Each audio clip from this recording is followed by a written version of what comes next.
கர்த்தராகிய இயேசு கிறிஸ்துவினாலும் பரிசுத்த ஆவியானவராலும் உங்களுக்கு கிருபையும் சமாதானமும் ஆறுதலும் சுகவாழ்வும் உண்டாவதாக. அல்லேலூயா.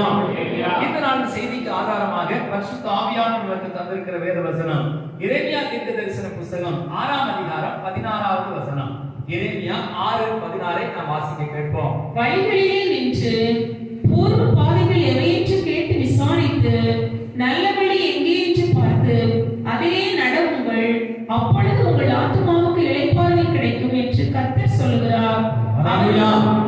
இந்த வேத வசனத்தை நாம் வாசிக்கும் பொழுது வழிகளிலே நின்று பூர்வ பாதைகள் எவை என்று நீங்கள் விசாரித்து அறிந்து அந்த வழியிலே நீங்கள் நடவுங்கள். அந்த வார்த்தையிலே, அந்த வசனத்திலே, அந்த வழியிலே, அந்த பூர்வ பாதையிலே நீங்க நடவுங்கள். அப்பொழுது உங்கள் ஆத்துமாக்களுக்கு என்ன கிடைக்கும்? இளைப்பாறுதல் கிடைக்கும். அல்லேலூயா. சத்தமா வழியிலே சொல்லுங்களேன். ஆண்டவர் ஒரு வசனத்தை சொல்றாரு, வருத்தப்பட்டு பாரம் சுமக்கிறவர்களே நீங்கள் எல்லாரும் என்னிடத்தில் வாருங்கள், நான் உங்களுக்கு இளைப்பாறுதல் தருவேன். எங்க அந்த இளைப்பாறுதல்? இளைப்பாறுதலுடைய ஸ்தலம் எது? இளைப்பாறுதலுக்கான காலம் எது என்று சொல்லி பார்க்கும் பொழுது நம்முடைய ஆத்மாவுக்கு இளைப்பாறுதல் கிடைக்கும் என்று இங்கு எழுதப்பட்டிருக்கிறது. அப்படியானால் இந்த ஆத்மாவுக்கு இளைப்பாறுதல் கிடைக்கிற இடம் பரதீசு என்று எழுதப்பட்டிருக்கிறது.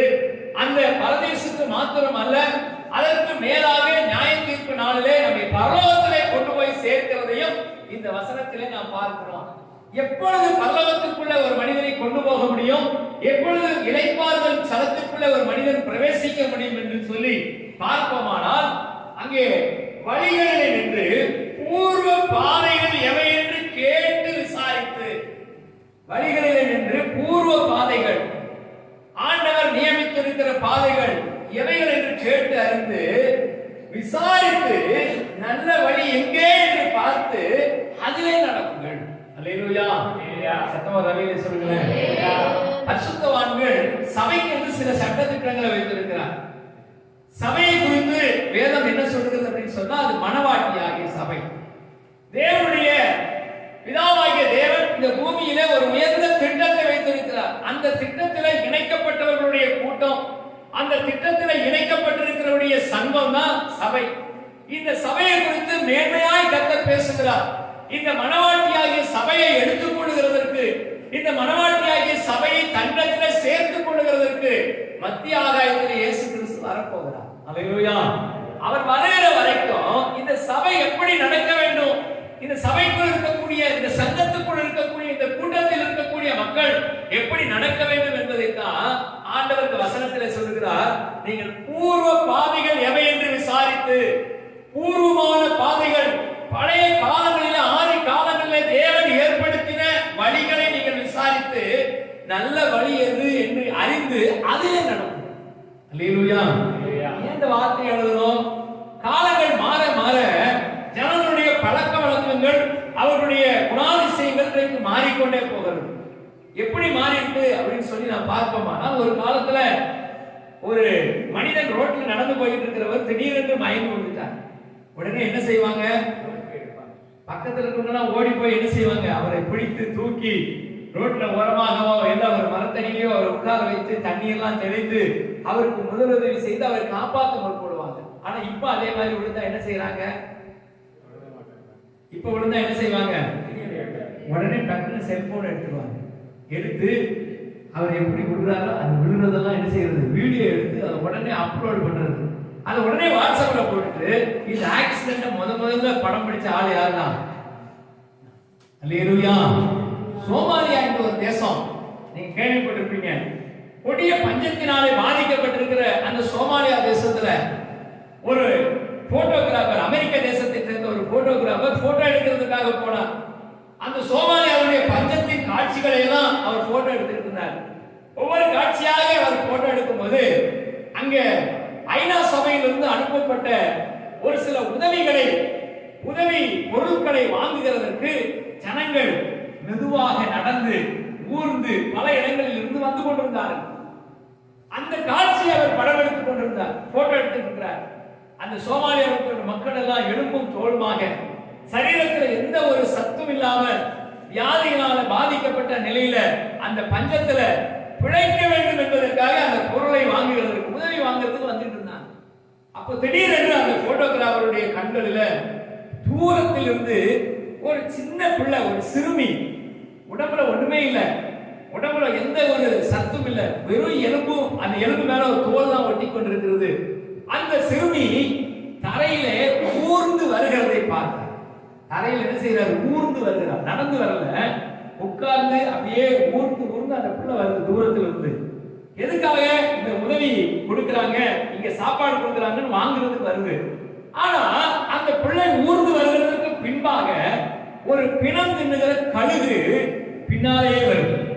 நடந்து அந்த கழுகு பின்னாலே உட்கார்ந்து இந்த காட்சியை பார்த்த உடனே இது ஒரு நல்ல ஒரு சீன், நல்ல ஒரு சீனரி, இதை நம்ம எடுப்போம் அப்படின்னு சொல்லி அந்த பிள்ளையையும் அந்த பிள்ளைக்கு பின்பாக அந்த கழுகு நிற்கிறதையும் தத்ரூபமாக சரியாக படம் எடுத்தார்.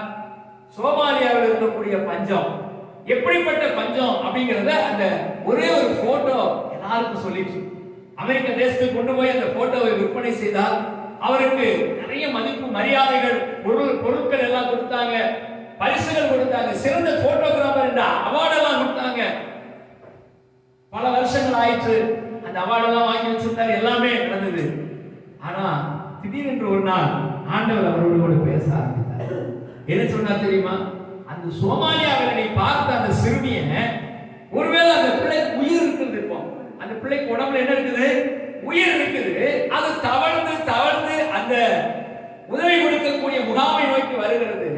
பின்னால ஒரு கழுகு எதை எதிர்பார்க்கிறது சொன்னா, இந்த பிள்ளை இன்னும் கொஞ்ச நேரத்துல செத்துரும், இந்த பிள்ளை நடந்து போகிற வழியிலேயே அந்த பிள்ளை என்ன செஞ்சிடும்? செத்து விழுந்துரும். அந்த பிள்ளையினுடைய சரீரத்தை கொத்தி தின்கிறதுக்கு நான் ரெடி ஆயிட்டேன்னு சொல்லி அந்த கழுகு காட்டுகிறது. கழுகு பின்னாடியே வரும், இந்த பிள்ளைக்கு பின்பாகவே வருகிறது. இத ஆண்டவர் திரும்ப ஞாபகப்படுத்தினார். உனக்கு மனிதநேயம் என்று ஒன்று இருந்திருந்தால், உனக்குள்ள மனசாட்சி என்று ஒன்று இருந்திருந்தால், இதை நீ போட்டோ மட்டும் பிடிச்சிருக்க மாட்ட, அந்த பிள்ளையை தூக்கி கொண்டு வந்து அந்த முகாமில் விட்டுருக்க. அல்லேலூயா. ஆனா அந்த பிள்ளையை ஒரு மறந்துட்டார். அந்த பிள்ளை என்ன ஆயிற்று?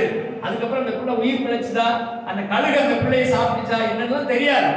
நான் சிறந்த போட்டோகிராஃபருக்கான பரிசை வாங்கி விட்டார், அவார்டு வாங்கிட்டாரு, பணம் சம்பாதிச்சிட்டாரு. ஆனா அவருடைய மனசாட்சி குத்துனது, ஐயோ ஒரு ஆத்மா கண் முன்னாலே சாகிறது, ஒரு ஆத்மா கண் முன்னாலேயே கழுகால இன்னும் கொஞ்ச நேரத்தில் அந்த பிள்ளையின் மாம்சம், அந்த பிள்ளையுடைய சரீரம் கொத்தி கிழிக்கப்பட போகிறது, இன்னும் கொஞ்ச நேரத்தில் விழுந்து விட போகிறது. இவர் என்ன செஞ்சிருக்கணும்? அந்த பிள்ளையை தூக்கி கொண்டாகினோம், கொண்டு வந்து அந்த முகாமில் விட்டிருந்தாருன்னா ஆண்டவர் சந்தோஷப்பட்டார். அல்லேலூயா. மனிதநேயம் இல்லாம என்னுடைய சுயநலத்துக்காக, என்னுடைய சுயநலமான காரியத்துக்காக நான் போட்டோ மட்டும் பிடிச்சிட்டு வந்துட்டேனே, ஐயோ என்று சொல்லி கடைசி காலத்துல அவர் அழுது ஒரு பதிவிட்டு இருக்கிறாரு, நான் பெரிய பாவியாக. அல்லேலூயா. அதே போலதான் இன்றைக்கு ஜனங்கள் எப்பொழுது எல்லாரும் தங்களுக்கு தாங்களே சுயநலமாய் வாழ பழகிவிட்டதுனால, சுயநலமான காரியங்கள் பெருமையாய் பேசப்படுகிறதுனால மக்களுடைய மனநிலைகள் எல்லாம் இன்றைக்கு மாறிவிட்டது. ஜனங்கள் பூர்வ பாதைகளை மறந்து விட்டார்கள். அல்லேலூயா. அதைத்தான் ஆண்டவர் சொல்லுகிறார், நீங்கள் பூர்வ பாதைகள் எவை என்று கேட்டு விசாரித்து அதிலே நடவுங்கள், உங்கள் ஆத்துமாக்களுக்கு இளைப்பாறுதல் கிடைக்கும். அல்லேலூயா. இந்த கண்மலையானவரே, என்னை காக்கும் தெய்வம் நீரே,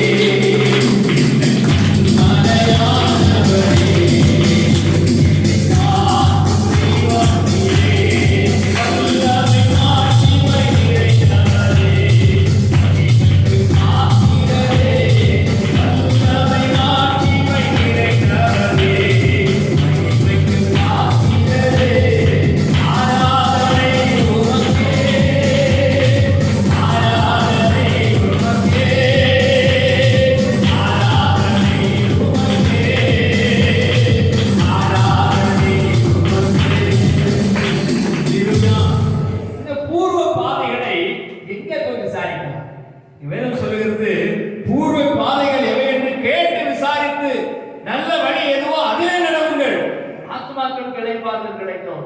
எங்க போய் விசாரிக்கிறது? ஏசாயா தீர்க்கதரிசன புத்தகம் 2ஆம் அதிகாரம் 3வது வசனத்திலே நாம் வாசிக்கிறோம். ஏசாயா 2:3.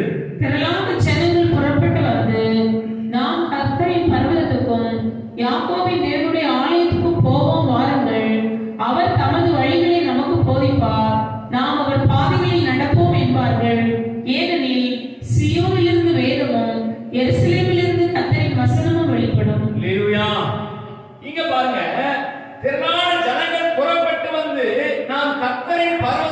யாக்கோபின் தேவனுடைய ஆலயத்துக்கும் போவோம். கர்த்தருடைய ஆலயத்துல போய் அவருடைய சமூகத்தில் அமர்ந்து அவருடைய வேதத்தை ஆராய்ச்சி செய்யும் போது, தியானம் பண்ணும் போது, இந்த வசனத்தை கற்றுக்கொள்ளும் போது அங்கு என்ன சொல்லிக் கொடுக்கப்படுகிறதா, அவர் தமது வழிகளை நமக்கு போதிப்பார். அல்லேலூயா. சத்தமா ஒரு அல்லேலூயா சொல்லுங்க. கர்த்தருடைய ஆலயத்துக்கு வருகிறது எதுக்காக? கர்த்தருடைய ஆலயத்துல வந்து 2 பாட்டு பாடுறோம், கொஞ்ச நேரம் ஆராதனை பண்றோம், ஒரு காணிக்கை போடுறோம், ஒரு செய்தி கேட்கிறோம், போறோம். அதுக்காக கர்த்தருடைய ஆலயத்துக்கு வரவில்லை. எதுக்காக கர்த்தருடைய ஆலயத்துக்கு வர வேண்டும் என்ற நியமத்தை இந்த பூர்வ பாதையை பரிசுத்தவான்கள் ஏற்படுத்தி வைத்தார்கள்னா, இந்த பூர்வ பாதைகளை, கர்த்தருடைய வழிகளை அறிந்து கொள்கிறது. அல்லேலூயா. பாருங்க, அப்போஸ்தலர் நடவடிக்கையில புதிதாய் சபை உருவாக்கப்பட்டது. முதல் நாளிலேயே அந்த சபையில பெரிய கூட்டம் வந்துட்டு 3000 பேர் வந்துட்டாங்க சர்ச். அல்லேலூயா. எல்லாரும் வித்தியாசமான பேக்ரவுண்ட்ல, வித்தியாசமான மனநிலையில் இருந்த மக்கள் இயேசு கிறிஸ்துவை ஏற்றுக்கொண்டு வந்தார்கள். வந்தவுடனே இது புதிதாய் தெரிந்தது, எல்லாருக்கும் இது வித்தியாசமா இருந்தது. ஐயோ, இவருடைய பழக்க வழக்கங்கள், இவருடைய ஆராதனை முறைகள் எல்லாம் வித்தியாசமா இருக்குது அப்படின்னு சொல்லி எல்லாரும் வந்துட்டாங்க. 3000 பேர் வந்தாங்க. அடுத்து அனுதினமும் சபையிலே ஜனங்கள் சேர்த்துக் கொள்ளப்பட்டார்கள். சபையில ஒரு பெரிய கூட்டம், தினந்தோறும் ஆலயத்தில் ஆராதனை, தினந்தோறும் சபையில அங்க பிரசங்கம், தினந்தோறும் உபவாச கூட்டம், தினந்தோறும் நைட் பிரேயர் எல்லாம் நடந்து கொண்டே இருக்குது. உடனே அங்க ஒரு கூட்டம் எதுக்கு பழகிட்டாங்க அப்படின்னு சொன்னா, சர்ச்சிலே இருக்க பழகிட்டாங்க. அல்லேலூயா. 1 தெசலோனிக்கேயர் புத்தகத்துல வாசிக்கும் பொழுது அங்க பவுல் அப்போஸ்தலன் எழுதுகிறார், நீங்க என்ன செய்யணும்? வேலை செய்ய போகணும். அல்லேலூயா. அவனவன் தன் குடும்பத்திற்கு உழைக்கணும், அவனவன் தன்னுடைய குடும்பத்திற்கான தேவைக்காக உழைக்கணும், சம்பாதிக்கணும்னு சொல்லி அங்க பவுல் அப்போஸ்தலன் எழுதுகிறார். ஏன்னா அதுவரையிலும் உழைச்சிக்கிட்டு இருந்தவன் தான், அது வரைக்கும் வேலைக்கு போனவன் தான், சர்ச்சிலே சாப்பாடு கிடைக்குது, 3 வேளையும் சர்ச்சில் நல்லா என்ன செய்யறாங்க? சாப்பாடு போடுறாங்க. ஏன் வேலைக்கு போகணும்? இன்னைக்கு பாருங்க, நம்முடைய தேசம் ஒரு புதிய ஒரு ட்ரெண்டுக்குள்ள போயிட்டு இருக்குது. என்ன அப்படின்னு பாத்தீங்கன்னா, நம்முடைய தேசத்துல ஒரு சிமெண்ட் கடைக்கு, ஒரு கம்பி கடைக்கு, இல்ல ஒரு மளிகை கடைக்கு, எங்க நீங்க போனாலும் அங்க தமிழ்நாட்டுக்காரன் எவனுமே வேலைக்கு பாத்துருக்கீங்களா? யார் வேலை செய்யறாங்க? வட மாநிலத்தில் இருக்கிற வேலை. ஏன் இந்த ஊர்ல ஆளுங்க எங்க போயிட்டாங்க? வெளிநாட்டுக்கு எதுவும் போயிட்டாங்களா? அவ்வளவு பேரும் இங்க இருக்கிறவங்க எல்லாம் வெளிநாட்டுக்கு எதுவும் போயிட்டாங்களா, இல்ல எடுத்துக்கொள்ளப்பட்டாங்களா? எங்க போனாங்க?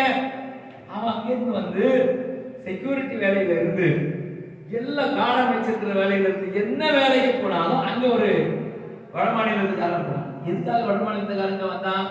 நம்மால் ஒழுங்கா வேலைக்கு போகாதனால, நம்மால் ஒழுங்கா வேலை செய்யாததுனால அந்த ஓனர்லாம் யோசிச்சுட்டு இருந்தாங்க, என்னடா இது, இவனை 8 மணி நேரம் வேலை வாங்குறதுக்கு 8000 குட்டிக்காரனை போட வேண்டியிருக்கு அப்படின்னு இருக்கும்போது, வட மாநிலத்துக்காரன் வந்து இங்க என்ன செய்யறான்? ஈஸியா வேலை செய்யறான். 12 மணி நேரம் வேலை செய்யறான். 8 மணி நேரம் இல்ல, 12 மணி நேரம் வேலை செய்ய சொன்னாலும் செய்யறான்.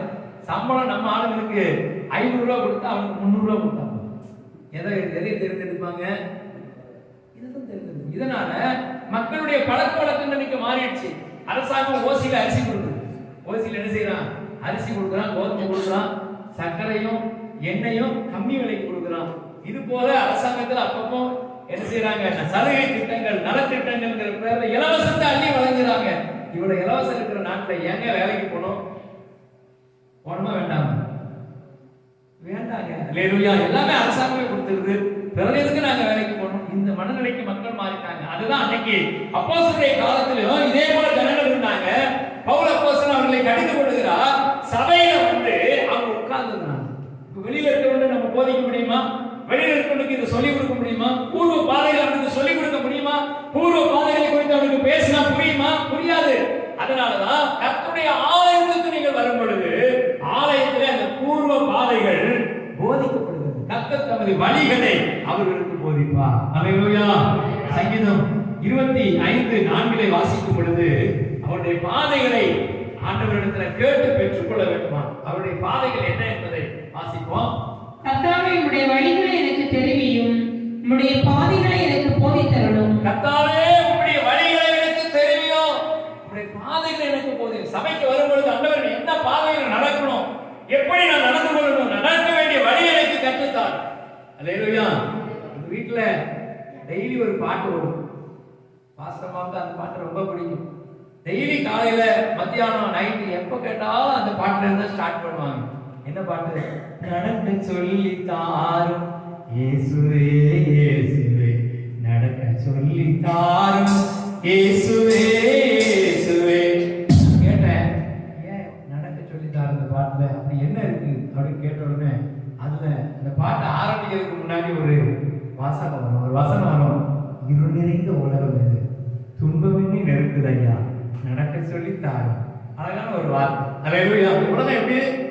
இருள் நிறைந்த உலகம். அதுக்காக தான் அந்த பாட்டு படிக்குமா. அதனால டெய்லி எங்க வீட்டில் ஒரு 3 தடவை இல்லை 4 தடவை இந்த பாட்டு ஓடும். இந்த பாட்டை ஃபுல்லா கேட்டு கேட்டு நாங்கள் மனப்பாடமே பண்ணிட்டோம். அல்லேலூயா. சத்தமா ஹல்லேலூயா சொல்லுகிறேன். ஆண்டவருடைய வசனம் என்ன சொல்லுகிறது? நடக்க வேண்டிய வழிகளை எங்களுக்கு போதியும் ஆண்டவரே, எங்களுக்கு பாதைகளை தெரியும் ஆண்டவரே, எங்கள் பாதைகளை வழிகளை உங்களுடைய ஆலயத்தில் வந்து உங்களுடைய ஆலயத்தில் அமர்ந்து நாங்கள் கேட்கிறோம். இந்த வழிகளில் நடக்க எங்களை ஒப்புக்கொள்கிறோம். அல்லேலூயா. 4 வழிகளை குறித்து வேகமாய் நான் சொல்லி உங்களிடத்தில் ஜெபிக்க ஆசைப்படுகிறேன். முதலாவதாக முதல் வழி என்ன வழி? அப்படி சபைக்கு நாம் வரும் பொழுது கர்த்தரிடத்துல பாதைகளை எனக்கு தெரிவியும் ஆண்டவரே கேட்கும்போது எப்படிப்பட்ட வழிகளை எல்லாம் அவர் போதிக்கிறாரா? முதலாவதாக ஏசாயா 35:8 வாசிக்கும் பொழுது, அங்கே பெரும்பாதையான வழியும் இருக்கும், அது பரிசுத்த வழி எனப்படும், தீட்டுள்ளவன் அதிலே நடந்து வருவதில்லை, அந்த வழியில் நடக்கிறவர்கள் பேதையாயிருந்தாலும் திசை கெட்டு போவதில்லை. அல்லேலூயா. இந்த பரிசுத்த வழியை குறித்து கர்த்தர் நமக்கு போதிக்கிறார். நீங்க ஆலயத்துக்கு வரும் பொழுது, சர்ச்சுக்கு வரும் பொழுது, சர்ச்சில் வந்து தேவ சமூகத்தில் அமர்ந்து ஆண்டவரே இந்த பரிசுத்த வழியை எனக்கு போதியும், உமது வழிகளை எனக்கு போதியும் என்று கேட்டா முதல்ல கர்த்தர் சொல்ற வழி என்ன வழி? பரிசுத்த வழி. அல்லேலூயா. அங்கே ஒரு பெரும்பாலான வழி இருக்கிறது, அது பரிசுத்த வழி எனப்படும். இந்த பரிசுத்த வழியிலே தீட்டுள்ளவன் அசுத்தனும் வரமாட்டான், இங்க பேரையா இருக்கிறவன் கூட திசை கெட்டு போக மாட்டான். அதனாலதான் நீங்க சர்ச்சுக்கு வரும் பொழுது உங்களுடைய நாலேஜ் இம்ப்ரூவ் ஆகுது. அல்லேலூயா. என்ன நாலேஜ்? அறிவு பெருகிறது. கர்த்தரை அறிவிலே வளர ஆண்டவர்களுக்கு உதவி செய்கிறார். அதுவரையிலும் பேதையா இருக்கிறவன் கூட, அஞ்ஞானியா இருக்கிறவன் கூட கர்த்தருடைய ஆலயத்துல வந்து அவருடைய பரிசுத்த வழியில நடக்கும்போது அவன் திசையிட்டு போவதே இல்லை. அல்லேலூயா. ஏனென்றால் கர்த்தருடைய வழி நம்மை சரியான பாதையில் நடத்தும். இது பரிசுத்த வழி. இந்த வழியை கற்றுக்கொள்ளுங்க, இந்த வழியில நடவுங்கள். அல்லேலூயா. ஆண்டவர் சொல்றாரு, இந்த பரிசுத்த வழியில நடங்க. இதுவரை நீங்க நடந்த வழி எப்படி இருக்கும்? கோணலும் தாறுமாறுமா இருக்கும். மாறுபாடான வழியில நடந்தீங்க. ஆனா இந்த கோணலும் மாறுபாடான சந்ததியை விட்டு விலகி, இந்த கோணலும் மாறுபாடான சந்ததியிடத்தில் இருக்கிற பழக்க வழக்கங்களை விட்டு பரிசுத்த வழியில நடக்க உங்களை ஒப்புக்கொடுங்க. அல்லேலூயா. சத்தமா அல்லேலூயா சொல்றேன். ஏன் ஆண்டவர் இந்த வசனத்தை சொல்லணும்? இந்த உலகத்தில் இருக்கக்கூடிய மக்கள் எல்லாரும் தாறுமாறான வழி, அதாவது அதை குறித்து பைபிளில் சொல்லப்பட்டிருக்கிறது, தன்னுடைய எஜமானை கிட்டி சேராத எப்படிப்பட்ட கழுதையா இருக்குன்னா காட்டு கழுதையை போல. காட்டு கழுதையை பாத்தீங்களா? காட்டு கழுதை என்ன பண்ணும்? கூப்பிட்டா வருமா? வராது. அது இஷ்டம் போல ஓடும், இஷ்டம் போல நடக்கும். அதே போலதான் இன்னைக்கு உலகத்தில் இருக்கக்கூடிய மக்கள் எல்லாரும் இஷ்டம் போல வாழ பழகிட்டாங்க, இஷ்டம் போல நடக்க பழகிட்டாங்க. அவருடைய வழி பரிசுத்த வழி அல்ல. அவர்கள் போகிற பாதை அது பரிசுத்தமான பாதை அல்ல. ஆனால் தேவனை அறிந்திருக்கக்கூடிய தேவ பிள்ளைகள் பூர்வ பாதைகளாகிய இந்த பரிசுத்த வழியிலே நடவுங்கள். அல்லேலூயா. பரிசுத்தவான்கள் ஏன் இந்த வழிகளை ஏற்படுத்தி வச்சாங்க? சட்டதிட்டங்களை, சபைக்கு சில சாக்கிரமந்துகளை ஏற்படுத்தி வைத்தார்கள் என்று சொன்னா பரிசுத்த வழியிலே பிள்ளைகள் நடக்க வேண்டும். யோபு பாருங்க, தன்னுடைய பிள்ளைகளை குறித்த கவலை அவனுக்கு. தினந்தோறும் தன்னுடைய பிள்ளைகளை அழைத்து அனுப்பி அதிகாலமே அவர்களுக்காக பலி செலுத்துகிறான். இந்த பலி செலுத்துகிறான், ஆண்டவரே ஒருவேளை என்னுடைய பிள்ளைகள் அவர்கள் தினமும் விருந்து செய்கிறார்கள், விருந்தில் அவங்க சாப்பிட்டுட்டு ஒருவேளை உண்மை தூசித்திருக்கலாம், அப்படி நாமும் தூசிக்கப்படும்படி நடந்திருக்கலாம். அதனால இவர்களுக்கு பரிசுத்தத்தை நான் கற்றுக் கொடுக்க வேண்டும், பரிசுத்தத்தை குறித்து போதிக்க வேண்டும் என்று தினந்தோறும் காலை அவர்களை அழைத்து அனுப்பி பரிசுத்தப்படுத்தி அவர்களுக்காக பலி செலுத்துவார். அல்லேலூயா. சத்தமா அல்லேலூயா சொல்கிறேன். நான் பரிசுத்த வழிக்கு வந்திருக்கிறோம். இது சாதாரணமான வழி அல்ல, பெரும்பாதையான ஒரு வழி இருக்கும். அது பரிசுத்த வழி எனப்படும். தீட்டுள்ளவன் அதிலே வருவதில்லை. அந்த வழியில நடக்கிறவர்கள் பேதையா இருந்தாலும் திசை கெட்டு போக மாட்டாங்க. அல்லேலூயா. இந்த வழி கரெக்டா கொண்டு போய் சேர்த்துரும். சிலர் இப்ப கேட்போம், இந்த வழியில போனா எங்க போகலாம்? இந்த ரோட்ல போனா எங்க போகலாம்? மாதவரப்பள்ளி போகலாம். இந்த ரோட்ல போனா ஓசூருக்கு போகலாம். ஓசூருக்கு போகும்போது திடீரென்று அந்த கூட்டுரோடு வந்து ஒரு கன்ஃபியூஸ் வந்துடும். இதுக்கு இந்த பக்கம் பண்ணுமா அந்த பக்கம் பண்ணுமா தெரியலையே. அல்லேலூயா. நான் டிவிஎஸ்ல வேலை செஞ்சுட்டு இருக்கும்போது பெங்களூர்ல இருந்து ஒரு நாள் ஒரு லாரிக்காரன் லாரியை ஓடிட்டு வந்தார். வந்த உடனே அந்த அந்த டிவிஎஸ் கம்பெனி முன்னாடி வந்தோடனே அங்கே வந்து பெரிய கேட்டு, சின்ன கேட்டு, 2 கேட்டு இருக்கும். அந்த பெரிய கேட் வந்து எப்பவுமே திறந்தே தான் வச்சிருப்பாங்க. அந்த கேட்ல வந்து உள்ள பெரிய பெரிய லாரிலாம் வர்றதுனால திறந்தே வச்சிருப்பாங்க. அங்க வந்த உடனே அந்த இடம் கொஞ்சம் வித்தியாசமா, ரோட கூட அந்த இடத்துல நல்ல பிளெயினா அழகா சைடுலாம் செடிகள்லாம் வச்சு அந்த ரோடு வந்து பாத்தீங்கன்னா ரொம்ப அழகா இருக்கும். உடனே இந்த லாரிக்காரர் என்ன நினைச்சாரு அப்படின்னா, இதுதான் ஓசூர் போற வழின்னு சொல்லி கம்பெனிக்குள்ள விட்டாரு. அதுவும் நைட் ஷிஃப்ட்ல.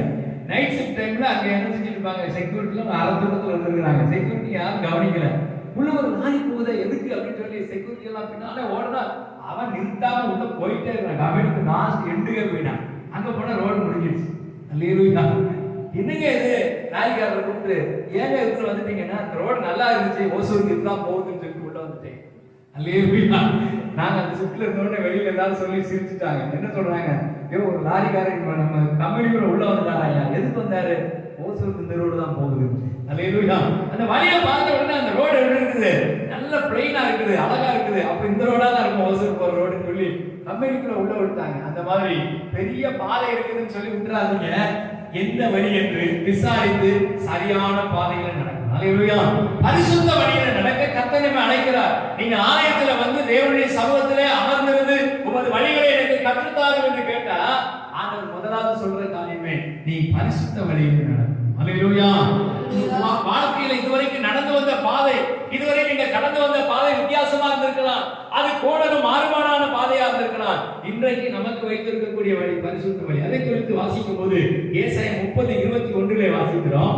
ஏசாயா 30:21 நீங்கள் வலதுபுறமாக சாயும் போதும் இடதுபுறமாக சாயும் போதும் வழி இதுவே, இதிலே நடவுங்கள் என்று உங்களுக்கு பின்னாலே சொல்லும் வார்த்தையை உங்கள் காதுகள் கேட்கும். அல்லேலூயா. நீங்க வலதுபுறமாவது இடதுபுறமாவது சாயும் போது, நீங்க நடக்கும்போது பரிசுத்த வழியில நடக்கிறீங்க, பரிசுத்த வழியில போய்கிட்டு இருக்கீங்க. போகும்போது திடீர்னு வலதுபுறம் சாய்கிறீங்க, இடதுபுறம் சாய்கிறீங்க. சாயும் போது பின்னால இருந்து ஒரு சத்தம் கேட்கும். கேக்குதா? எத்தனை பேருக்கு அந்த சத்தம் கேட்டிருக்கு? அல்லேலூயா. சத்தமா அல்லேலூயா சொல்லுங்க. பரிசுத்த வழியில நடக்க முடியும், ஒப்பு கொடுத்திருக்கீங்க. வலதுபுறம் இடதுபுறம் சாயும் போது ஒருவேளை காற்றினால அலைவுபட்டு பிரச்சனைகளினால பாடுகளினால உபத்திரவங்கள் கொஞ்சம் அப்படி ஆசிரியேஷன் ஆகும்போது, இதிலே நடவுங்கள் என்று, வழி இதுவே என்று பின்னால இருந்து ஒரு சத்தம் கேட்கும். அல்லேலூயா.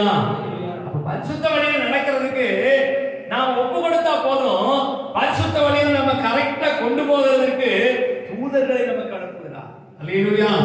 அப்படியான தூதர்கள் நமக்கு பின்பாக வந்து நம்மை பரிசுத்த வழியில நடத்துகிறதுல கவனமா இருக்கிறாங்க. அதனாலதான் வேதத்துல வாசித்தோம், வேதையா இருக்கிறவர்கள் கூட திசை விட்டு போவதில்லை. இந்த பரிசுத்த வழியில நடக்க ஒப்பு கொடுத்து விட்டால், இந்த பரிசுத்த வழியை கற்றுக்கொண்டு விட்டால், இந்த பரிசுத்த பாதைகளை பிள்ளைகளுக்கு நாம் கற்றுக் கொடுத்து விட்டால், அந்த பிள்ளைங்க என்ன செய்வாங்க, சரியாய் நடப்பாங்க. அல்லேலூயா. இந்த பரிசுத்த வழியை பிள்ளைகளுக்கு சொல்லிக் கொடுங்க. பிள்ளைகளுக்கு இந்த பரிசுத்தத்தை கொடுத்து அதிகமாய் போதிங்க. பரிசுத்த வழியில நடக்க பழக்குவீங்க.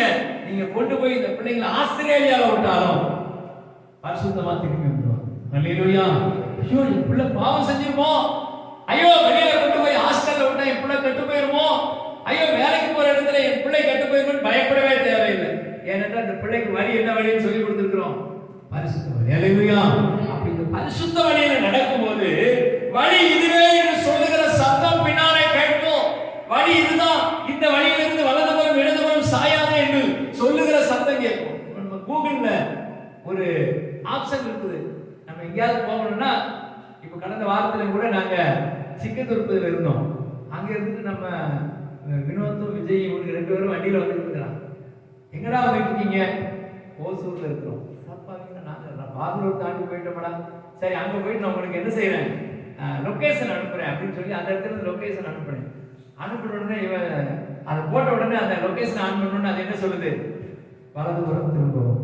தமிழ்ல வச்சிருக்கலாம், இல்ல இங்கிலீஷ்ல இருந்துன்னா ஆமா ரைட் லெஃப்ட், அது கரெக்டா என்ன சொல்லுது, வழியை காட்டுது. கரெக்டா பாருங்க, அந்த சின்ன கிராமம் லக்கசந்திரன்ற ஒரு கிராமத்துக்கு கரெக்டா வந்து சேர்ந்தாங்க. அப்போ நான் கேட்டேன், எப்படிதான் வந்துட்டீங்க? நீங்க அனுப்பின அந்த கூகுள்ல நீங்க அனுப்பின லொகேஷன் எங்களை நடத்தி கொண்டு வருது. அல்லேலூயா. அதே போல நமக்கு ஒரு கூகுள் இருக்கிறார். அவர் தான் யாரு, நம்முடைய ஆண்டவர். அல்லேலூயா. அப்ப அவர் நமக்கு தாசை அனுப்புறது மாத்திரமல்ல, வழிகளை நமக்கு போதிக்கிறது மாத்திரமல்ல, வழி இதுவே என்று நடக்க பண்ணுகிற ஒரு தேவன். அந்த தேவனிடத்தில் நம்ம ஒப்புக் கொடுக்க வேண்டும். இரண்டாவதாக வாசிக்கும் போது என்ன வழிகளில் நடக்க வேண்டுமாம்? சங்கீதம் 23:3 வாசிக்கும் போது 23ஆம் சங்கீதம் 3வது வசனம். அவர் என் ஆத்துமாவை தேற்றி தம்முடைய நாமத்தின் நிமித்தம் என்னை நீதியின் பாதைகளில் நடத்துகிறார். பாருங்க, சங்கீதக்காரனாகிய தாவீது சொல்கிறார், கர்த்தர் என் மேய்ப்பராய் இருக்கிறார், நான் தாழ்ச்சி அடையேன். அவர் என்னை புல்லுள்ள இடங்களிலே மேய்த்து அமர்ந்த தண்ணீர் அண்டையிலே கொண்டு போய் விடுகிறார் எல்லாம் சொல்லிட்டு, அவர் என் ஆத்துமாவை தேற்றி, என் ஆத்மா தொய்ந்து போயிருக்குது, என் ஆத்மா சோர்ந்து போயிருக்கிறது, என் ஆத்மாவில் ஒரு கலக்கம், ஒரு போராட்டத்தோடு கூட நான் வந்திருக்கிறேன். அப்ப ஆண்டவர் என்ன செய்யறாராம்? என் ஆத்மாவை தேற்றுகிறார். தேற்றி என்ன செய்யறாராம்? நீதியின் பாதையில் நடத்துகிறார். அல்லேலூயா. முதல்ல பார்த்தோம், பரிசுத்த பாதையில் நடத்துகிறார். ஆண்டவருடைய ஆலயத்துல வந்து ஆராய்ச்சி செய்யும் போது, வசனத்தை கேட்கும் போது நமக்குள்ள ஒரு எண்ணம், பரிசுத்த பாதையில் நடக்கணும். இரண்டாவது காரியம், நீதியின் பாதையில் நடக்கணும். நம்ம அநியாயம் செய்யக்கூடாது, நியாயத்தை புரட்டக்கூடாது, நீதி செய்கிறவர்களா இருக்கணும். தேவனுடைய நீதி என்ன, தேவன் இந்த நியமத்தை எப்படி வைத்திருக்கிறார் என்று வேதத்திலிருந்து கற்றுக்கொள்ள வேண்டும். அல்லேலூயா. அநேக வேளைகளில் நீதியின் பாதை கொஞ்சம் தடுமாறி விடுகிறது. இந்த நீதியின் பாதையில நடக்கும்போது அநீதியான மக்கள், உலக பிரகாரமான மக்களை பார்த்து அவர்களுடைய காரியங்களை, குணாதிசயங்களை, பழக்க வழக்கங்களை நாம் கற்றுக்கொண்டு விடுகிறோம். அதனாலதான் இந்த நீதியின் பாதை நமக்கு வரமாட்டேன். அல்லேலூயா. எப்படி அப்படின்னா, நம்ம பக்கத்து வீட்டுல இருக்கக்கூடிய மக்கள் நம்ம வீட்டு முன்னால தண்ணி வந்த உடனே அவங்க வீட்டு, நம்ம வீட்டு தண்ணி அங்க போன உடனே அவங்க என்ன செய்யறாங்க? எங்க வீட்டு முன்னாடி நீ வாசல் கழுவி விட்டுட்டியா, பாரு ஒன்றை என்ன பண்ற அப்படின்னு சொல்லி கட்ட வார்த்தையில சண்டை போடுவாங்க. உடனே இரு உன் வீட்டு தண்ணி ஒரு நாளுக்கு வரட்டும், நான் பேசிக்கிறேன். அவங்கள போலவே நம்ம வாழப்படைகிறது. இது நீதியா? இது நீதியின் பாதையா? கர்த்தருடைய பிள்ளைகளுக்கு நீதியின் பாதை ரொம்ப அவசியம், நீதியின் வழி ரொம்ப அவசியம். நாம் பேசுகிற, நாம் பழகுகிற நம்முடைய மக்களிடத்துல எல்லா இடத்திலும் நீதியை நிலைநாட்டுகிறதற்கு, நீதியை நடப்பிக்கிறதற்கு, நீதியான காரியங்களை செய்கிறதற்காகத்தான் கர்த்தர் நம்மை நீதியின் பாதைகளிலே நடத்துகிறார். அல்லேலூயா. சத்தமா அல்லேலூயா சொல்லுங்களேன்.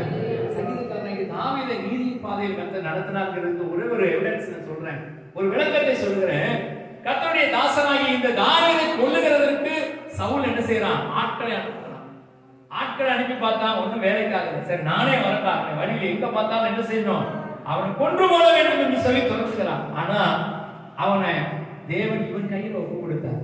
ஒரு புகையில போய் உள்ள அவன் உட்கார்ந்து இருக்கும் போது தாவீது கையில் ஒப்பு கொடுத்தார். தாவீது என்ன செஞ்சாரா? பின்னாலேயே போய் உட்கார்ந்து இருக்கிற அவன்கிட்ட அவனுடைய சால்வை தொங்கலை அறுத்து கொண்டான். சால்வை தொங்கலை அறுத்துட்டு அப்ப சொல்றான், நான் என் ஆண்டவன் மேல கை போடாது இருப்பேன். அல்லேலூயா. என்ன நீதி பாருங்க.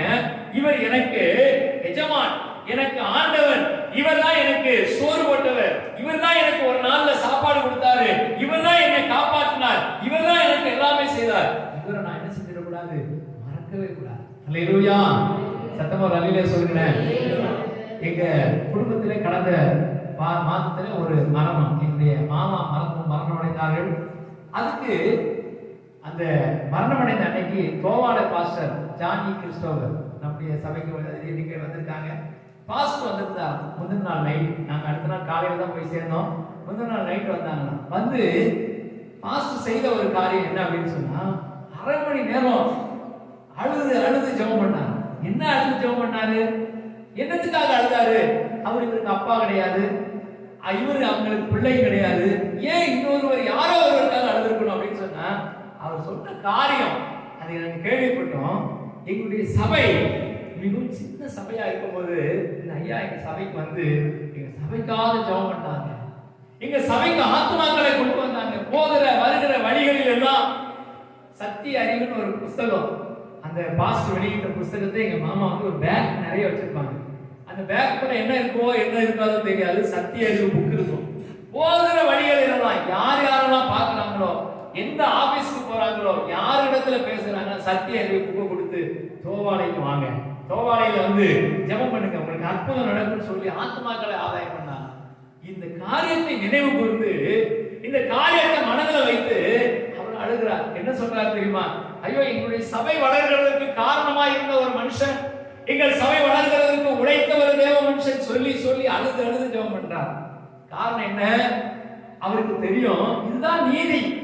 இதுதான் நியாயம். இன்னைக்கு ஒருவேளை அவர் செய்த நீதியை, அவர் செய்த நற்கிரியைகளை நான் மறந்து எல்லாரையும் போல வந்துவிட்டு ஒரு ஒப்புக்கு வந்துட்டு போகலாம். ஆனா ஆண்டவர் பார்த்துட்டே இருப்பார். அல்லேலூயா. ஒரு நாள் நமக்கு செய்த நன்றியை, ஒரு நாள் நமக்கு செய்த உதவியை நான் மறந்து போனேன் என்று நினைப்பாங்களேன்னு சொல்லி அழுது அவர் ஜெபம் பண்ணியிருக்கிறார். அல்லேலூயா. அப்ப நான் யோசித்தேன், ஒரு பாஸ்டர், அவர் ஒரு பெரிய பிரபலமான ஒரு தேவ ஊழியர், ஒரு சாதாரண விசுவாசியுடைய மரணத்துல வந்து ஏன் அழணும், எதுக்காக அழணும்? அவர் சொல்றாரு, எனக்கு பெற்ற தகப்பனை காட்டிலும், என் பெற்ற தகப்பனை காட்டிலும் என்னை அதிகமாய் நேசித்தவர். எங்க மாமாட்ட ஒரு பழக்கம், அந்த பாஸ்டராவே இருந்தாலும் சரி, பாஸ்டராகவே இருந்தாலும் அவர் பெரிய பாஸ்டரா இருந்தாலும் சரி, அவர்கிட்ட ஒரு தப்பை பார்த்தா நேரடியா சொல்லுவாங்க. அல்லேலூயா.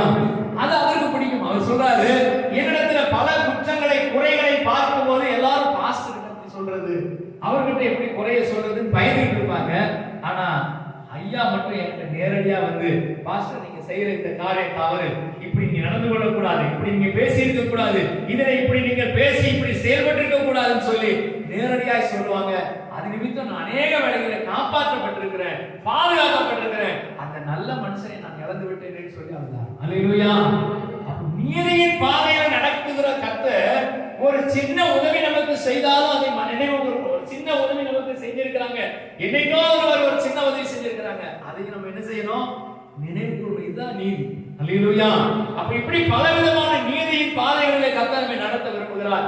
ஆண்டவருடைய சமூகத்தில் நம்ம ஒப்பு கொடுத்து, ஆண்டவரே இந்த நீதியின் பாதையில் நடக்க. நீதிமொழிகளின் புத்தகம் 4ஆம் அதிகாரம் 18 நான் வாசிக்கும் போது அந்த நீதியின் பாதை குறித்து அங்க எழுதப்பட்டிருக்கிறது. நீதிமொழிகள் 4:18. நீதிமான்களுடைய பாதை நடு பகல் வரைக்கும் அதிகமாய் பிரகாசிக்கிற சூரிய பிரகாசம் போல் இருக்கும். அல்லேலூயா. இந்த நீதியின் பாதை எப்படி இருக்குமா? நடுப்பகல் வரைக்கும் பிரகாசிக்கிற சூரியனை போல. நம்முடைய வாழ்க்கையில நீதியாய் நடக்க நம்ம ஒப்பு கொடுக்கும் போது நம்முடைய பாதைகளை கர்த்தர் எப்படி மாற்றுகிறாரா? பகல் நடுப்பகல்ல பிரகாசிக்கிற சூரியனை போல பிரகாசமாய் நம்மை மாற்ற போகிறார். ஏன் இருள் வந்து விடுகிறது? ஏன் அநேக வேளைகளில் சோர்வு வந்து விடுகிறது? பிசாசின் போராட்டம் வருகிறது? நாம் நீதியின் பாதையில் நடக்கும். அல்லேலூயா. பெர்மான்ஸ் ஃபாதருடைய பாட்டுல அழகான ஒரு பாடல், நீதியில் நிலைத்திருந்து உன் திருமுகம் நான் காண்பேன். இந்த இந்த வசனத்தை வச்சுதான் அவர் எழுதுறது இந்த பாடல். நீதியில் நிலைத்திருந்து உன் திருமுகம் நான் காண்பேன், உயிர் தெழும்போது உன் சாயலால் திருப்தியா. அல்லேலூயா. அப்ப நீதியின் பாதையிலே நடக்க நம்மை ஒப்பு கொடுக்க வேண்டும். முதலாவது வாசித்தோம் பரிசுத்த பாதை, இரண்டாவதாக நீதியின் பாதை. ஒருவேளை இந்த நீதியின் பாதை நடக்கிறது இந்த உலக மனுஷனுடைய பாதையில பைத்தியக்காரத்தனமா இருக்கலாம். உலக மனுஷனுடைய பார்வையில, ஐயோ நீங்க கிறிஸ்தவங்க, நீங்க ஆண்டவருடைய பிள்ளைகள் சொல்றீங்களே, இது பைத்தியக்காரத்தனம் அப்படின்னு சொல்லலாம். ஞாயிற்றுக்கிழமை ஆராதனைக்கு வருகிறது, ஞாயிற்றுக்கிழமை ஆராதனை அட்டெண்ட் பண்றது, வெளியில இருந்து பார்க்கிறவர்களுக்கு நாங்கெல்லாம் இன்னும் கோயிலுக்கு போறோமா, நான் சாமி கும்பிடுறேன்னா பாரு, நான் இப்ப நல்லா இருக்கிறேன், நான் கார் பங்கள வசதியோடு இருக்கிறேன், நீங்க ஞாயிற்றுக்கிழமை ஆச்சுன்னா ஏசு ஏசுன்னு போறீங்களே அப்படின்னு பைத்தியக்காரத்தனம் சொல்லலாம். ஆனா இதுதான் நீதியின் பாதை. அல்லேலூயா. வேதம் என்ன சொல்லுது தெரியுமா? அவனின் நாமத்தை அறிந்திருக்கிறபடினால அவனை உயர்ந்த அடைக்கலத்தில் வைப்பேன். அல்லேலூயா. அவன் ஆபத்து காலத்தில் என்னை நோக்கி கூப்பிடு, நான் உனக்கு அறியாத எட்டாதமான பெரிய காரியம் உனக்கு சொல்லுவேன். எப்போ? திடீர்னு கூப்பிடுறவனுக்கு அல்ல, எப்போதும் அவரை கூப்பிட்டு கொண்டிருக்கிறது. இதுதான் நீதியின் பாதை. இந்த நீதியின் பாதை நடக்க கொடுப்போம். மூன்றாவதாக சங்கீதம் 119:35 வாசிக்கிறோம். 119ஆம் சங்கீதம் 38ஆம் வசனம். உமது கற்பனைகளின் பாதைகளில் என்னை நடக்கும், நான் அதில் பிரியமாய் இருக்கிறேன். அல்லேலூயா. சங்கீதம் 119 வாசிக்கும் பொழுது உமது கற்பனைகளின் பாதையை நடக்கும். பைபிள் படிங்க, வேதத்தை வாசிங்க அப்படின்னு நம்ம சொல்றோம். ஒரு ஊழியக்காரர் இப்படியாக சொல்லுகிறார், அவருடைய பிரசங்கத்தில் சொல்றாரு, ஒரு வேதனையான ஒரு சூழ்நிலை, ஒரு கொடுமையான ஒரு சூழ்நிலை, உங்களுக்கு வருமானம் இல்ல, உங்களுக்கு நஷ்டம், தோல்வி, அவமானம், நிந்தை, கடன் பிரச்சனை எல்லாம் இருக்குது. அந்த நேரத்தில் என்ன செய்யணும்? செல்ல சுவிட்ச் ஆஃப் பண்ணிடணும். அல்லேலூயா. சத்தமா அல்லேலூயா சொல்லுங்களேன். ஆமா, எனக்கு ஒரு சகோதரர் ஒருவர் பணம் தரணும். நான் போன வாரம் புதன்கிழமையிலிருந்து அவரை நான் ஃபாலோ பண்றேன். போன வாரம் ஊருக்கு நான் போகும்போது ஃபோன் பண்ணி, ஐயா இந்த மாதிரி ஒரு அவசரமான ஒரு சூழ்நிலை, நான் ஊருக்கு போறேன், எனக்கு பணம் தேவையா இருக்குது அப்படின்னு சொன்ன உடனே அவர் சொன்னாரு, நீங்க ஊருக்கு போங்க, நாளைக்கு காலையில டான்னு உங்க அக்கௌண்ட்ல நான் போட்டு விட்டுறேன். எப்போ? போன வாரம் புதன்கிழமை சொன்னது. இந்த புதன் இல்லை, அதுக்கு முந்தின புதன்கிழமை. உடனே நானும் சரி டான் போட்டுவார் போடுங்கிற ஊர்ல போய் டான் இறங்கிட்டேன். அல்லேலூயா. போடவே இல்லை. போன் பண்ணேன், போனே எடுக்கல, சுவிட்ச் ஆஃப் செய்யப்பட்டுள்ளது, தொடர்பு இல்லைக்கு வெளியில் இருக்கிறாருன்னு சொல்லிச்சு. சரி ஊருக்கெல்லாம் போய் அங்க ஆளுநர் கூட்டெல்லாம் முடிச்சுட்டு போன வாரம் சனிக்கிழமை நாங்க இங்க வந்து டான் இறங்கிட்டோம். இறங்கி சனிக்கிழமை ஃபோன் பண்ணேன், எடுக்கல. ஞாயிற்றுக்கிழமை ஃபோன் பண்ணேன், எடுக்கல. திங்கக்கிழமை ஸ்கூல்ல கொண்டு பாப்பாவோட போகும்போது பார்த்தேன். வழியில பார்த்த உடனே இன்னைக்கு போட்டுருவேன் அப்படின்னு. அல்லேலூயா. புதன்கிழமையிலிருந்து வியாழன் வெள்ளி சனி ஞாயிறு முடிஞ்சு என்னைக்கு 5வது நாள் சொல்றாரு, இன்னைக்கு போட்டு வேண்டாம். சரி போடுவாரு கூடாது அப்படின்னு சொன்னா போடுறாரு போடுறாரு போடுறாரு போடுறாரு, இன்னைக்கு வரைக்கும் போடுது. அல்லேலூயா. ஆனா எப்போ போன் பண்ணாலும் என்ன எப்படி இருக்குது, நீங்கள் தொடர்பு கொள்ளும் வாடிக்கையாளர்கள் தற்பொழுது சுவிட்ச் ஆஃப் செய்யப்படுது. அல்லேலூயா. சில ஆளுங்க நம்ம ஆளுங்களே இருக்கிறாங்க, என்ன பண்றது, புது நம்பரா இருந்தா எடுத்துருது. அல்லேலூயா. ஏன் புது நம்பர் எடுக்கிறது இல்லை அப்படின்னு சொன்னா, ஒருவேளை இவங்க பில் கேட்ஸ்க்கு ஃப்ரெண்டோ இல்ல நம்ம மார்க் ஜக்கர்பர்க் இருந்தாரு அவருக்கு ஃப்ரெண்டோ, ரொம்ப பிஸியான ஆளு. அப்படி கிடையாது. புது நம்பர்ல நம்ம கடன் வாங்கினா ஒருவேளை போன் பண்ணிடுவானோ அப்படின்னு பயம். என்ன ஒரு ஞானம் பாருங்க, நம்ம ஆளுநருக்கு இருக்கிற திருவாளித்தனம். இது என்ன சொல்லி ஞானம் சொல்றதை காட்டணும், என்ன ஒரு திருவாளித்தனம். அப்படி புது நம்பர்ல போன் பண்ணா எடுக்க மாட்டாங்களாம். இதை விட இன்னும் கொடுமை இருக்குது. பாஸ்டரே போன் பண்ணாலும் சரி எடுக்கிறதே இல்லை. அல்லேலூயா. சில ஆட்களுக்கு நான் போன் பண்ணுவேன், முக்கியமான ஒரு காரியத்தை சொல்றதுக்கு போன் பண்ணுவோம், 2 தடவை ட்ரை பண்ணுவேன், எடுக்க மாட்டாங்க. கேட்டா அது நான் சார்ஜ் போட்டேன். அல்லேலூயா. சார்ஜ் ஒரு நாளைக்கு எத்தனை தடவை போடணும் சொல்லுது? ஒரு 50 தடவை போடணுமா? ஒரு 50 தடவை போடுறீங்களா? ஒரு தடவை போடலாம், இல்ல 2 தடவை போடலாம். நைட்டெல்லாம் சார்ஜ் போடுங்க. நான் என்ன சொல்றேன், நைட்டு தூங்கும்போது சார்ஜ் போட்டுட்டே கூட தூங்குங்க. காலையில் எழும்பும்போது என்ன செஞ்சிருக்கோம், ஃபுல்லா இருக்கும். ஒருவேளை பேட்டரி லோவான பேட்டரி ஏதோ பிரச்சனை, மத்தியானம் ஒரு தடவை சார்ஜ் போடுங்க. அப்ப என்ன செய்யலாம், அன்னைக்கு நாள் முழுசும் கொண்டு போயிடும். அல்லேலூயா. ஆனா நம்ம ஆளுங்க சொல்றது, அவங்க போன் பண்ணும்போது நான் சார்ஜ் போட்டுட்டேன், சார்ஜ் போட்டுட்டு வெளியே போயிட்டேன். அல்லேலூயா. இதெல்லாம் எதை குறிக்கிறது அப்படின்னு சொன்னா, இவங்களுடைய திருவாளித்தனத்தை குறிக்கிறது, இவங்களுடைய அந்த குறுக்கு புத்தி. அதாவது என்ன அப்படின்னா, நம்ம அந்த கடன்காரத்துல இருந்து நம்ம தப்பிச்சிட்டோம். அல்லேலூயா.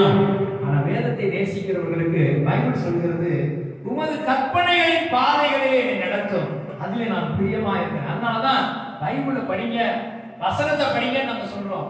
அப்படி ஒரு போராட்டமான ஒரு சூழ்நிலை வரும்போது, பிரச்சனை வரும்போது, பாடு வரும்போது, கடன் பிரச்சனை வரும்போது, வியாதி வரும்போது, அந்த ஊழியக்காரர் சொல்றாரு, வேதத்தை எடுத்து படிச்சுக்கிட்டே இருங்க. வேதத்தை படிக்கிறதுனால பிரச்சனை தீர்ந்துருமா? வேதத்தை படிக்கிறதுனால அந்த வியாதியிலிருந்து விடுதலை வருமா? வரும். அல்லேலூயா. வந்திருக்கு. நீங்க இல்ல, அநேக சாட்சிகளை நான் கேட்டிருக்கிறேன். ஐயா நான் வேதத்தை படிச்சேன், படிக்கும் போது கர்த்தர் அதுக்குள்ள இருந்து என் கடன் பிரச்சனை தீர்க்கிறதுக்கான வழியை சொல்லி கொடுத்தார். அல்லேலூயா. ஒரு அருமையான ஐயா எனக்கு தெரியும், கிருஷ்ணகிரியில கடந்த சில வருஷங்களுக்கு முன்பாக நான் ஊசல் இருக்கும்போது அவர் எனக்கு பழக்கம். அவர் வந்து ஒரு post master, retired post master. அவரு ரிட்டையர்ட் ஆகிட்டாரு, வீட்டுல வெறுமையா உட்கார்ந்து இருந்தாரு, அவருக்கு எந்த தொழிலும் இல்லை, வேலையும் இல்லை. அவர் வீட்டுல தண்டசோறுன்னு சொல்லி திட்டினாங்க. அதனால அவரு வீட்டை விட்டு வெளியில போய் அங்கங்க சுத்திக்கிட்டே இருப்பாரு. எப்ப பார்த்தாலும் எங்கேயாவது சுத்திட்டு இருப்பார். திடீரென்று ஒரு நாள் ஒரு கூட்டத்துக்கு போனார், ஒரு ஊழியக்காரருடைய பிரசங்கத்தை கேட்டார். அந்த பிரசங்கத்துல ஆண்டவர் சொல்றாரு, அந்த பிரசங்கம் என்ன அப்படின்னு சொன்னா, இல்லாதவைகளை இருக்கிறவைகளை போல அழைக்கிறது. அல்லேலூயா. ஒன்றுமில்லாதவைகளை உருவாக்குகிற தேவன் சொல்லி பிரசங்கம். உடனே இந்த பிரசங்கத்தை கேட்டு வந்த உடனே இவருக்கு ஒண்ணுமே புரியல. என்ன ஆண்டவர் நமக்கு இப்படி ஒரு வாக்குத்தத்தத்தை கொடுத்திருக்கிறார், ஒன்றுமில்லாமையிலிருந்து உருவாக்குகிற தேவன் என்னத்தை உருவாக்க போறாரு அப்படின்னு சொல்லும் போது, உனக்கு ஒரு பிசினஸ் நான் தரப்போறேன், ஒன்றுமில்லாததுல அந்த பிசினஸ் நீ ஆரம்பிக்க போறேன். உடனே இவரு அது என்ன பிசினஸ் ஆண்டவரே அப்படின்னு சொல்லி அவரு ரொம்ப யோசிச்சுட்டு இருந்தார். அந்த நேரத்துல ஓசூர் வந்தாரு. நம்ம ஸ்டால்ல உட்கார்ந்துருந்தோம், நம்ம ஓசூர் ஸ்டால்ல உட்கார்ந்துருக்கோம். அந்த ஐயா வந்து முதல்ல என்கிட்ட கேட்கிறாரு, தம்பி நானும் இதே மாதிரி ஒரு ஸ்டால் வைக்கலான்னு இருக்கேன், எனக்கு ஐடியா கொடுப்பீங்களா? சரிங்கய்யா, நான் உங்களுக்கு ஐடியா கொடுக்குறேன். எந்தெந்த கடையில என்னென்ன பொருட்கள் கிடைக்கும், எவ்வளவு விலைக்கு கிடைக்கும், இதை எவ்வளவு விற்பனை பண்ணலாம்னு எல்லா லிஸ்ட்லாம் எழுதி, அட்ரஸ் எல்லாம் எழுதி ஒரு பேப்பர்ல தெளிவா அவருக்கு கொடுத்துட்டு, அவருக்கு இன்னொரு காரியம் சொன்னேன், ஐயா நீங்க ஒரு வேலை செய்யுங்க, வெறும் இந்த அன்னைக்கு இந்த சூழ்நிலையில ஒரு கேசட்டு, இந்த சிடி மற்றும் பைபிள் புத்தகங்கள், ஸ்டிக்கர், கீ செயின் இதுதான் விற்பனை. இதை மட்டும் நீங்க விற்காம கிறிஸ்தவ கிஃப்ட் கொடுக்குற மாதிரி, கிறிஸ்தவங்க யாராவது இருந்தா கிஃப்ட் கொடுக்கணும்னா எப்படி கொடுக்குறோம்? இப்போ ஒரு கல்யாணத்துக்கு போறீங்க, நம்ம கல்யாணத்துக்கு போகும்போது என்ன கிஃப்ட் கொடுப்போம்? நம்ம கிஃப்ட் கொடுக்க மாட்டோம், அது வேற. அல்லேலூயா. கல்யாணத்துக்கு எல்லாரும் மொய் போடுற மாதிரி இவனும் மொய் போட்டுட்டு வந்துடலாம். நம்ம அப்படி மொய் போடக்கூடாது. அங்க ஒரு வசனம் அவங்க வீட்டுக்குள்ள போகணும். நம்ம நிமித்தம் அந்த குடும்பத்துக்குள்ள ஒரு வசனம் உள்ள போகணும்னு சொல்லி அவங்களுக்கு நான் என்ன சொன்னேன், ஒரு gift தயாரிங்க அப்படின்னு. என்ன எப்படி gift தயாரிக்கிறது? நான் சொன்ன இந்த கண்ணாடி கடையில போயிட்டு வேஸ்ட் கண்ணாடி இருக்கும் பாருங்க, வேஸ்ட் கண்ணாடி வெட்டி தூர போடுற கண்ணாடி, அதெல்லாம் எடுத்து வந்து அதெல்லாம் ஒட்டி இப்படிலாம் செய்யலாம் அப்படின்னு ஒரு சின்ன ஐடியா அவருக்கு கொடுத்தேன். நேரம் போனாரு, கிருஷ்ணகிரியில் சூப்பரா பெரிய கடையா மாறிடுச்சு. அல்லேலூயா. அவர்கிட்ட இருந்து அந்த கண்ணாடி பொருட்களை வாங்குறதுக்கு நிறைய பேர் சென்னையில இருந்து அங்கங்க இருந்தெல்லாம் போன் பண்ண ஆரம்பிச்சோன்னு ஒரு நாள் எனக்கு வந்து சொல்றாரு, தம்பி நான் இல்லாதவைகளிலிருந்து உருவாக்குகிற தேவன்ற வசனத்தை நான் நம்பல. ஆனா அந்த வசனம் எனக்கு அன்னைக்கு பேசும்போது அதனுடைய அர்த்தம் புரியல. ஆனா இப்ப புரியுது, இல்லாதவைகளிலிருந்து இருக்கிறவர்களை போல அழைக்கிறது. அல்லேலூயா. அப்ப அந்த கற்பனைகளின் பாதை ரொம்ப முக்கியமானது. கற்பனைகளை கை கொண்டு நடக்கும்போது, கற்பனைகளை வாசிக்கும் போது, வசனத்தை வாசிக்கும் போது இது நம்மை நடத்தும். இந்த வசனம் நம்மை வழி நடத்தும். யாத்திராகமத்தின் புத்தகம் 20ஆம் அதிகாரம் 6வது வசனத்தில் வாசிக்கிறோம். யாத்திராகமம் 20:6. என்னிடத்தில் அன்பு கூர்ந்து என் கற்பனைகளை கைக்கொள்ளுகிறவர்களுக்கோ 1000 தலைமுறை மட்டும் இரக்கம் செய்கிறவராய் இருக்கிறேன். இந்த கற்பனைகளை கைக்கொண்டு கற்பனைகளின் பாதையில நீங்க நடந்து பார்த்தா 1000 தலைமுறை மட்டும் இரக்கம் செய்கிறது. அல்லேலூயா. வேதத்தை வாசிக்கணும், வேதத்தின்படி நடக்கணும், இந்த கற்பனைகளின் பாதையை நான் நடக்கணும்னு என்னை ஒப்பு கொடுத்தேன் என்று சொன்னால் 1000 தலைமுறை மட்டும் என்னுடைய தலைமுறைகளுக்கு நான் ஆசீர்வாதத்தை சேர்த்து வைத்து விட்டு போகிறேன். அல்லேலூயா. சத்தமா வெளியே சொல்கிறேன். கடைசியாக ஒரு காரியத்தை மட்டும் சொல்லி முடிக்கிறேன். நீதிமொழிகள் புத்தகம் 3ஆம் அதிகாரம் 17வது வசனம். நீதிமொழிகள் 3:17. அதன் வழிகள் இனிதான வழிகள், அதன் பாதைகள் எல்லாம் சமாதானம். கடைசியாக சமாதானத்தின் பாதைகளிலே கர்த்தர் நடத்துவார். சண்டை, போராட்டம், பிரச்சனை, டென்ஷன், எப்ப பார்த்தாலும் ஏதோ ஒரு காரியத்தை குறித்த குழப்பம் அப்படின்னு வைக்க மாட்டாரு. அது சமாதானத்தின் பாதையில் நடத்துகிறார். ஆதியாகமம் 49:10 இதை குறித்து வாசிக்கிறோம். 49ஆம் அதிகாரம் 10வது வசனம். சமாதான கர்த்தர் வருமளவும், சமாதான கர்த்தர் வருமளவும் செங்கோல் யூதாவை விட்டு நீங்குவதும் இல்லை, நியாய பிரமாணிக்க நம்ம பாதங்களை விட்டு ஒளிவதும் இல்லை, ஜனங்கள் அவரிடத்தில் சேருவார்கள். அல்லேலூயா. இயேசு கிறிஸ்து கூட்டி இருந்த வீட்டுக்குள்ள வந்தார். சீசர்கள் எல்லாம் பயந்து நடுங்கிக் கொண்டிருந்தார்கள். நம்மையும் பிடித்து சிலுவையில் அடித்து விடுவார்கள் என்று பயந்து இருந்தாங்க. அவங்க வீட்டுக்குள்ள வந்த உடனே உங்களுக்கு சமாதானம் என்று சொன்னார். அல்லேலூயா. இந்த பாதை சமாதானத்தின் பாதை. 4 பாதைகளை குறித்து பார்த்து, முதலாவது பரிசுத்தமான பாதை, இரண்டாவது நீதியின் பாதை, மூன்றாவது கற்பனைகளின் பாதை, நான்காவது சமாதான பாதை. இப்படிப்பட்ட நல்ல பாதைகளில் நடக்க தேவன் நமக்கு உதவி செய்வார். படிக்கிறோமா?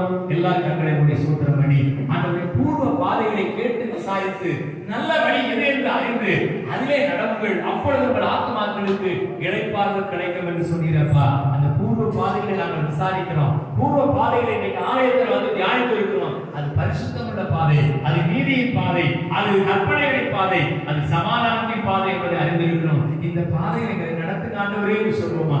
எத்தனை பேர் ஆண்டவருடைய சமூகத்தில் ஒப்பு கொடுக்க போறீங்க?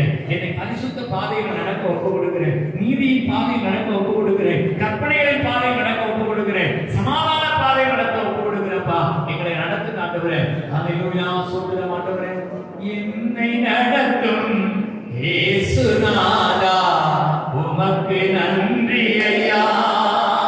எனக்குள் வாழும் எந்த நேசா, உமக்கு நன்றி ஐயா.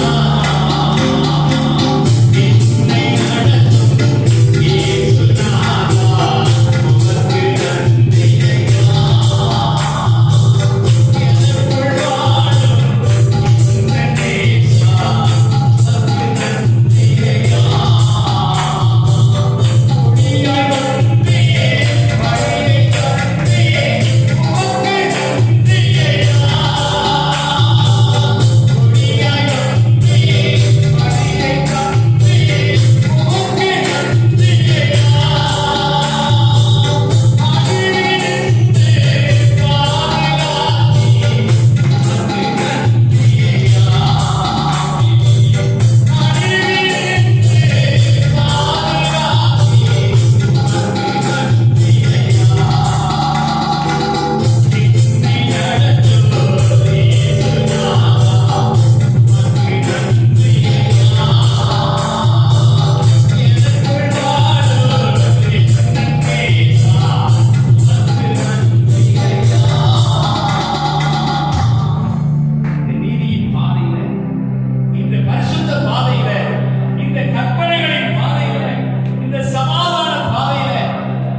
நீங்கள் தொடர்பு கொள்ள வேண்டிய எங்கள் முகவரி: இயேசு நம்மோடு சபை, எண் 54/1, இந்திரா நகர், தென்கனிக்கோட்டை.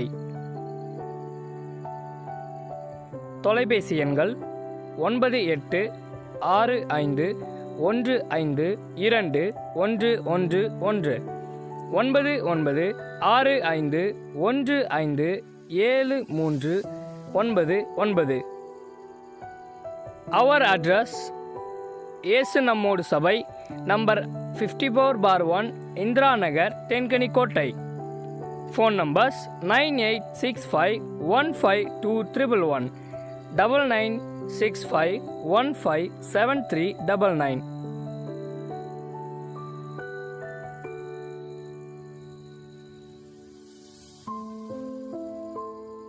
இயேசு கிறிஸ்து உங்களை ஆசீர்வதிப்பாராக. ஆமென்.